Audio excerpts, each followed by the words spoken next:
Hello ladies and gents and critters of all species, I'm Valerius and this is the Red Dragon Review. Have you ever been watching the Olympics and thought to yourself, no, Michael Phelps is pretty good, but an otter could beat him? Or, I bet an alligator could beat Usain Bolt at the 100-meter dash. What, just me? Well, I know I'm not the only one. Strap on your athletic gear and get ready to suspend your disbelief as we dive right into Animalympics, a 1980 animated spoof on the Olympic Games.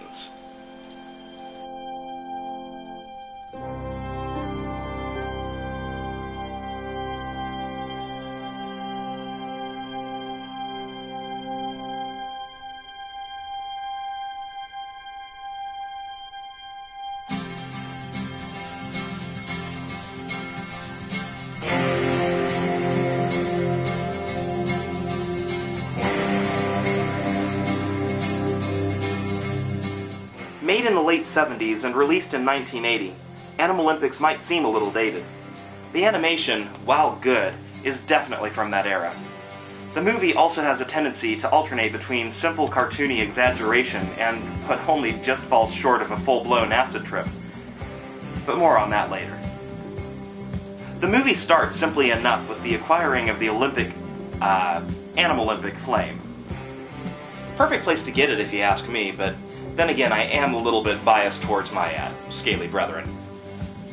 The torch is passed along from one habitat and species to another in classic Olympic style, before finally arriving at Paw Prince Stadium.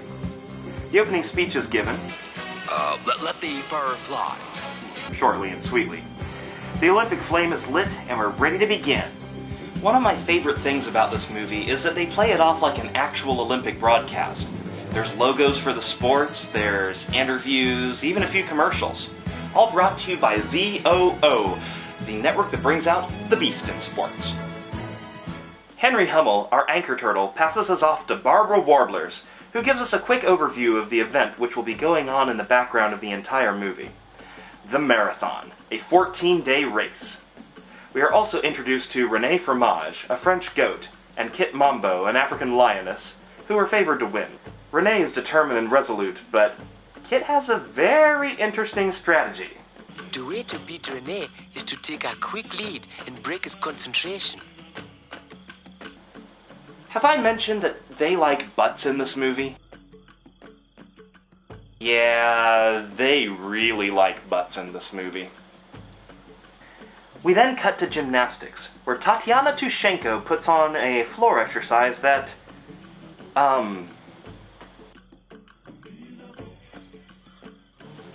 wow, is it hot in here, or, she gets a resounding perfect 10.0 and maintains an even demeanor. Next up is Ilsa Blintz, who does a vault that is a bit jarring to say the least. Poor horse. Next up is an example of the somewhat ridiculous, okay, very ridiculous, species-sport pairings. Why not an elephant on the uneven parallel bars?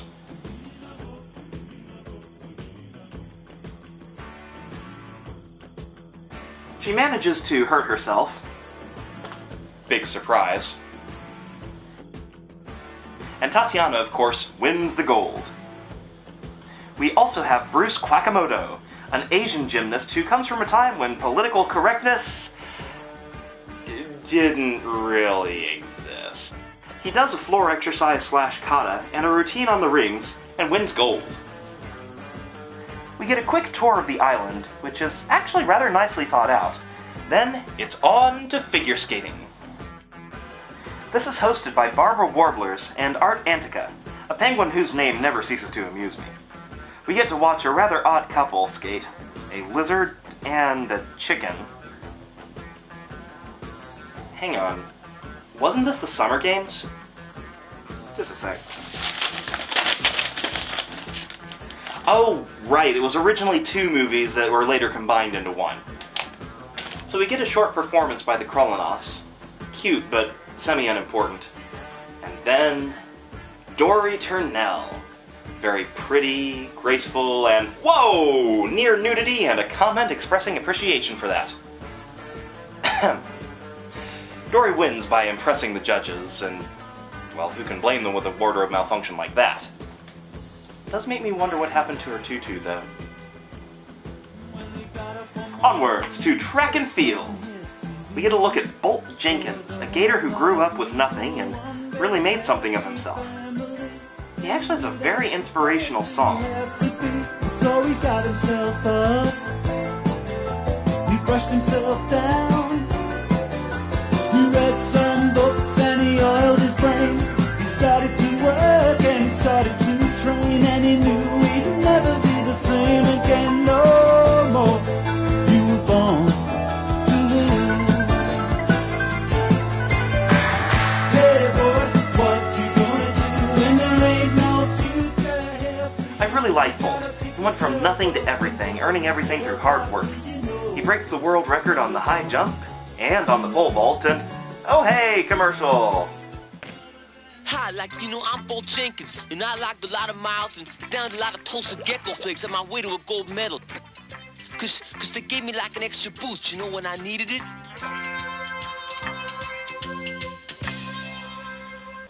This is followed by a random montage and musical number, which I think would have been more appropriate at the end of the movie. Oh well.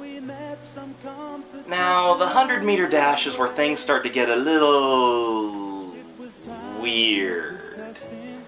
I can understand a little exaggeration in a cartoon, but this takes it a little too odd for me. Another marathon update, and we begin to see Kit and Renee start to notice each other. Kinda cute.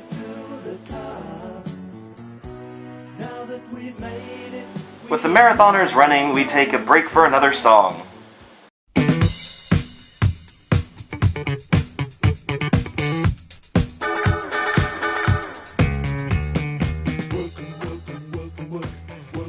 And what's this? Booze? Womanizing? In a cartoon? Huh. And oh hey, looks like Bolt Jenkins knows the Saturday Night Fever John Travolta dance.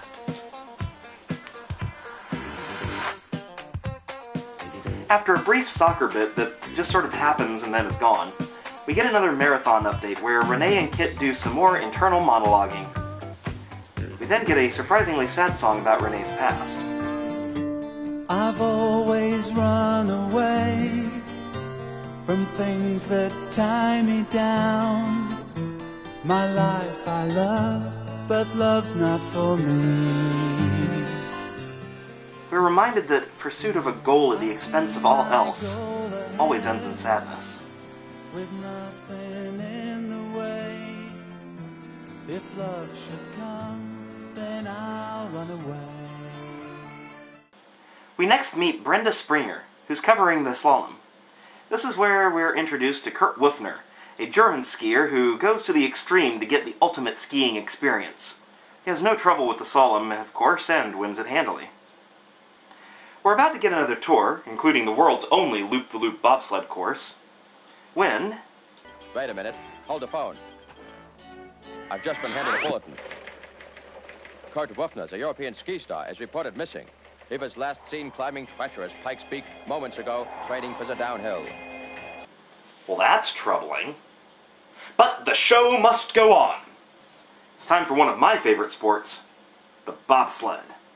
Bernard Drillinger, you've risked it all in this dangerous sport of bobsledding. What drives these men? Well, they're all quite bonkers, Keen. As with most of the events, we only see two teams of contestants. A team of woodchucks who have a little problem on their run. But don't worry, they're cartoons. They're perfectly fine. Bernard, I'm sure we got some young future bobsledders watching. How can they avoid this sort of thing? Take up golf instead, Keen. The Calamari brothers, though, have a good clean run and seem to rather enjoy themselves. Let's do it again. Since it's been a little bit since the last song, we cut to Kurt Wuffner clinging to the side of a mountain, tattered, torn, about ready to give up. when he suddenly finds Dog-Rila and we're treated to a rather sweet song. Away from it all in another place, different space with another point of view, alone together with you. Sadly, it seems that he must compete, so he flies off and leaves his newfound girl. We move on then to hockey, and might I say, Coach Bear McLean has the best game plan ever. Line up for the face-off. After you take his face-off, kick him in the shins. Centering pass to Eggs. Eggs over easy. Vidal shoots. 6 spectators injured. Derek checks the goalie. He likes what he sees. He boards the goalie. They fight. The goalie moves out. But first, the fluke ices the puck. He licks the spoon. Shoot. Score!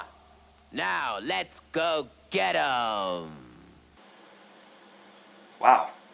This looks a lot less like hockey and a lot more like a war zone. Some people really take their sport seriously. Getting darker, Coach. Darker. I think I'm going to that big penalty box in the sky. I did it for Harry. We won, didn't we, Coach? Now the marathon coaches are fighting over whose race it is, but now we're heading poolside.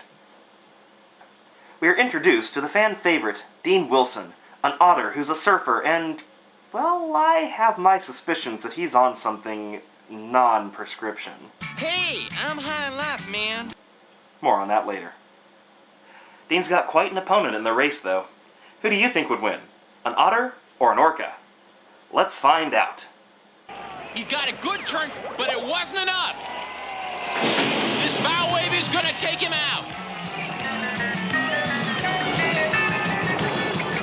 No! Dean's gonna use it to take him in. Where is he? It's Dean with a new world's record. No, takes second, followed by Wechnikov. Well, that happened. There's that look of gold! Right, platform diving.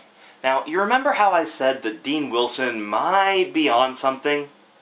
Well, I rest my case with this next segment, which may just be the most acid trip cartoon segment in the history of animation. Ladies and gentlemen, I present to you Underwater Fantasy. Under the water where the seaweed grows, there is a world of fascination. Beneath the waves is where the coral glows, there is a world of jubilation. I mean, this is bizarre. He's diving, but fishes that... And... Red...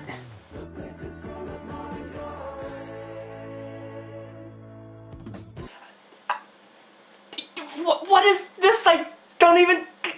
Ah!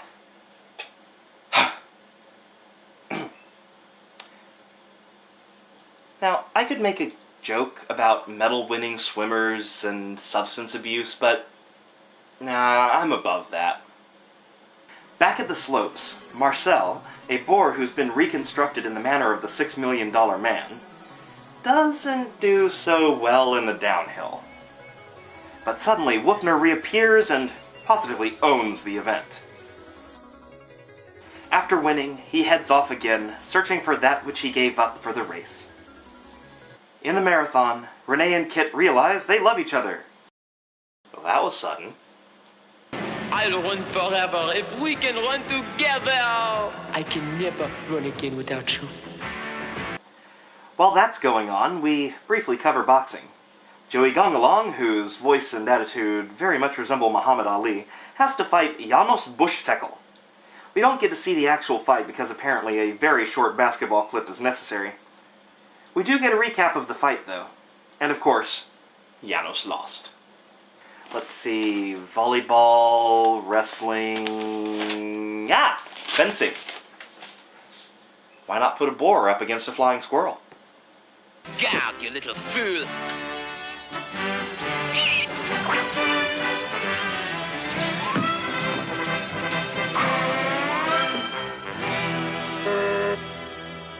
Well, that was quick and disappointing. Stop! Wait a minute. This time you have gone too far, Bordeaux. Okay, yeah, she's kind of hot. And good at fencing, and very good at fencing. It seems that these two have quite a rivalry. I would love to know the backstory here. Alas, we never find out. And we're coming up towards the end. One more song!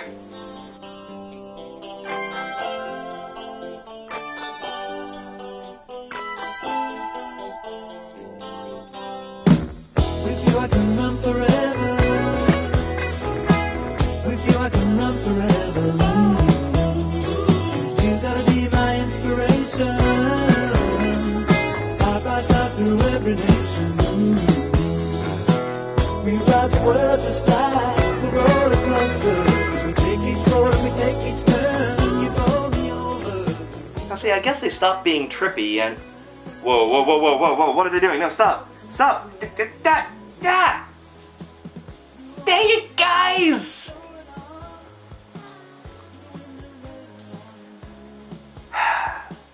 And so, as Kit and Renee run off into the sunset, the movie ends.